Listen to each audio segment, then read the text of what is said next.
یہ نعمان خاور صاحب وہاں راولپنڈی میں ہوتے تھے، راولہ کوٹ کے ہیں شاید۔ ان کے محمد حنیف لوگوں کے یہ مقرر ٹائپ لوگ تھے، ناظم ٹائپ تھے، لیکن دیکھیے کس طرح گھبرا گئے ہیں ایک سادہ سا سوال پوچھنے کے اوپر۔ تو ظاہری بات ہے جب آگے چلنے والے لوگ اتنے کم فہم ہوں، اتنے بزدل ہوں کہ بات بھی نہ کر سکیں کسی بندے کے ساتھ ٹیلی فون کے اوپر، اور سجدہ تعظیمی کے حوالے سے کتنا سادہ سا سوال پوچھا گیا تھا، اس کا جواب دو۔ اگر تم مبلغ ہو، پوری دنیا میں اسلام نافذ کرنے کا ارادہ رکھتے ہو، رنگ جہاں بدلی کرو گے، تو آپ کا یہ کیا انداز ہے؟ کس طریقے سے آگے سے جواب دے رہے ہیں؟ بس 4 نمبر آیت پڑھ لو، 100 نمبر پڑھ لو، بات ختم جی۔ ایسے تھوڑا ہی ہوتا ہے۔ اسی طرح قاری خلیل الرحمن صاحب سے کسی نے ٹیلی فون پر گفتگو کی، یہ سارے آہستہ آہستہ آیا، اور ان کے مقررین تھے یہ، انہوں نے کتنا عجیب و غریب جواب دیا۔ پھر خود محمد حنیف صاحب سے جب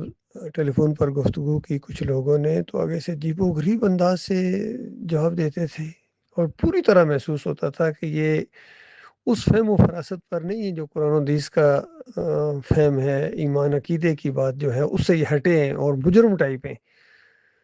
جب سوال کرنے والے نے یہ بھی کہا کہ وہ انٹرنیٹ کے اوپر ڈاکٹر مسعود الدین عثمانی رحمۃ اللہ علیہ کا موقف تو یہ ہے کہ خاندان یعقوب علیہ السلام نے اللہ کو شکر گزاری کا سجدہ کیا تھا،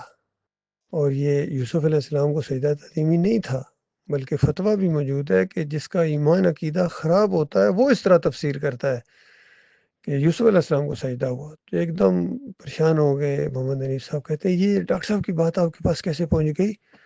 یعنی جس طرح نہیں ایک مجرم اور چور ہوتا ہے، جس طرح جس کی چوری پکڑی جاتی ہے، تو بالکل وہی انداز تھا۔ اور پھر کہتے ہیں جب میرے سے سوال کر رہے ہو تو ڈاکٹر عثمانی کو چھوڑو۔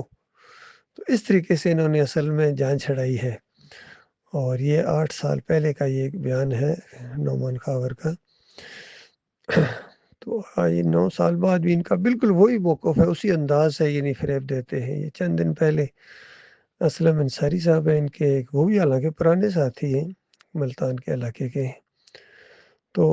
ذرہ برابر ان کے اندر نہ فہم ہے اور نہ وہ ایمان عقیدے کی بات کو سمجھتے ہیں۔ بس اتنی بات بار بار دہرائے جا رہے ہیں کہ یہ بتائیں کہ خواب میں کیا دکھایا گیا تھا، خواب میں کس کو سجدہ ہوا تھا؟ اور یہی محمد حنیف کہتے تھے مسجود کون تھا؟ مسجود بھائی خواب ہے، بچے کی خواب ہے، اور یعقوب علیہ السلام نے بہت ہی اچھے انداز سے 6 نمبر آیت کے اندر اس کا جواب دیا ہے۔ اس کی طرف تو یہ چاہتے ہی نہیں ہیں، کیونکہ ساری ان کی کہانی ختم ہو جائے اگر سورہ یوسف 6 نمبر آیت پڑھ لیں، کیونکہ وہاں یعقوب علیہ السلام نے اس کا معنی بتایا ہے لی ساجدین کا، تو ادھر نہیں جاتے ہیں بالکل۔ تو یہ اصل میں ان کا معاملہ ہوا ہے، اس طرح ان کا سارا کھیل سامنے آیا ہے۔ بڑے عجیب انداز سے شیطان نے وار کیا ان کے اوپر، کیونکہ یہ توحید کی دعوت اٹھی تھی، رد شرک کی دعوت اٹھی تھی، اور کفر بالطاغوت جس انداز سے اس جماعت نے کیا تھا، خاص کر ڈاکٹر عثمانی رحمۃ اللہ علیہ نے 8 جگہ جو طاغوت کا ذکر آیا ہے قرآن کے اندر، اس کو کھول کھول کے بیان کیا، اور اس امت مسلمہ کے اکابرین کے اوپر پوری طرح فٹ کر دیا کہ دیکھو یہ ہے ان کی عقیدے، کس طرح قرآن کے خلاف انہوں نے پورا ایک سسٹم قائم کیا ہے۔ تو اگر اس کا رد نہیں کرو گے تو بتاؤ پھر طاغوت کس کو کہتے ہیں؟ اور رہے یہ علماء، چاہے محمود الحسن ہوں، شبیر احمد عثمانی ہوں، مجدد الفسانی ہوں، یا اشرف علی تھانوی ہوں، کس طرح انہوں نے ایمان عقیدے کے اوپر ڈھاکے ڈالیں دن دہاڑے قرآن کی موجودگی میں۔ تو یہ طاغوت تو کیا، یہ طاغوت سے بڑی کوئی چیز معلوم ہوتے ہیں۔ تو یقین کیجئے یہ محمد حنیف نے جس انداز سے جال بچھایا ہے، اور یہ سارے اس کے جال کے اندر آ گئے، عبداللہ عمر درانی ہوں، قاری خلیل الرحمن ہوں، منور سلطان ہوں، یہ سارے کے سارے اسی طریقے سے تشریح کرتے ہیں، اور قرآن کی طرف آتے ہی نہیں ہے۔ قرآن کا ایک انداز ہے، بار بار کہتے ہیں وہ خواب میں بھائی خواب دیکھیے، سورہ انفال کے اندر اللہ تعالیٰ نے اپنے نبی کو ایک خواب دکھایا، محمد صلی اللہ علیہ وسلم کو جنگ ہونے والی تھی، اور اللہ تعالیٰ نے خواب دکھایا کہ مشرکین مکہ کو اللہ تعالیٰ نے تھوڑا کر کے دکھایا۔ تو نبی علیہ السلام نے لوگوں کو خواب بتایا کہ بس کوئی زیادہ لوگ نہیں ہیں، زیادہ وہ تعداد نہیں ہے دشمن کی، تو بتاؤ اللہ نے دکھایا کیا اور ہوا کیا؟ یہ اللہ کا ایک انداز ہوتا ہے، جو چاہے وہ کرے، اس پر کوئی تنقید نہیں کر سکتا ہے، اعتراض نہیں کر سکتا ہے۔ تو یہاں بھی اللہ تعالیٰ نے یہ انداز ایک اختیار کیا ہے، آزمائش کی ہے سب کی، اور یہ سارے ڈیر ہو گئے، اور قرآن کا فہم جو اصل مضمون ہے اس کی طرف نہیں آتے ہیں۔ یہ بڑی ایک نادانی ہوتی ہے، جہالت ہوتی ہے، پوری چیز کو دیکھا جاتا ہے، واقعہ کیا ہے، اگر صرف اسی چیز کو اسی وقت دیکھو گے اور آگے پیچھے بالکل نہیں دیکھو گے تو ٹھوکر کھاؤ گے۔ جس طرح ابراہیم علیہ السلام نے وہ 3 دفعہ کہا، کبھی ستارے کے لیے کہ یہ میرا رب ہے، پھر چاند کے لیے، پھر سورج کے لیے کہا کہ یہ رب ہے، یہ تو بڑا ہے۔ اب اگلی پچھلی آیات نہیں دیکھیں گے تو صرف اسی الفاظ کے اوپر وہ فیصلہ کر دیں گے، تو بتائیے آپ کا کیا موقع بنے گا ابراہیم علیہ السلام کے بارے میں؟ ایسا نہیں ہوتا ہے، پوری بات دیکھی جاتی ہے کہ ماحول کیا تھا، کیا بتا رہے تھے، آگے اس کے بعد تشریح کیا کی ہے، کس طریقے سے شرک کا رد کیا ہے انہوں نے،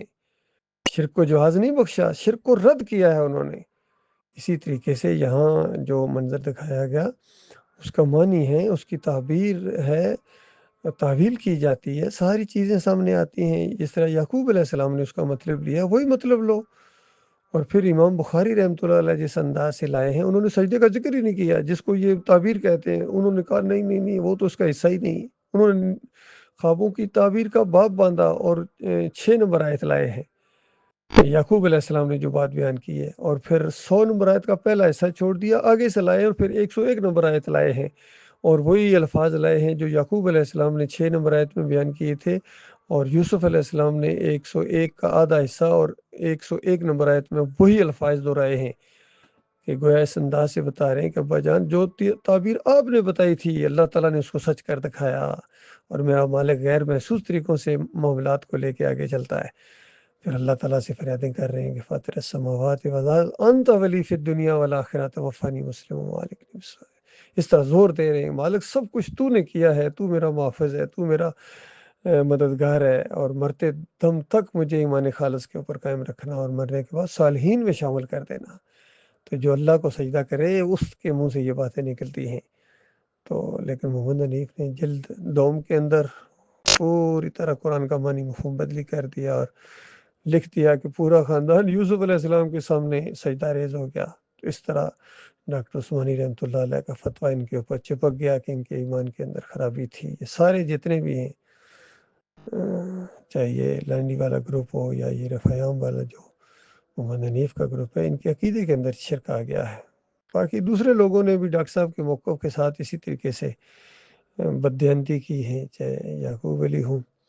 صلاح دیبیہ کے واقعے کے اوپر انہوں نے اپنی جلائی اور ڈاکٹر صاحب کی بات کو پیچھے کر دیا۔ اختر بیگ ہوں، اس نے بھی وہ جو موقف اختیار کیا وہ بھی ڈاکٹر صاحب سے اختلاف کیا اس نے، اور خاص کر اس کے بعد یہ جو فیاض محمود واجوہ کرتے رہے ہیں، یہ بھی اپنی جلاتے رہے ہیں، اور کمال خان اور معراج الدین نے تو سب کو پیچھے چھوڑ دیا ہے حزب فریب کاری کے اندر۔ بہرحال یہ ان کے عمل کا معاملہ ہے، عقیدہ تو بہرحال ان لوگوں کا ٹھیک ہے، لیکن ڈاکٹر صاحب کے موقف کے ساتھ ان سب نے بڑی غداری کی ہے، اور نام سارے سب سے زیادہ لیتے ہیں، ڈاکٹر صاحب کہتے ہیں، لیکن ان کی بات نہیں مانتے ہیں۔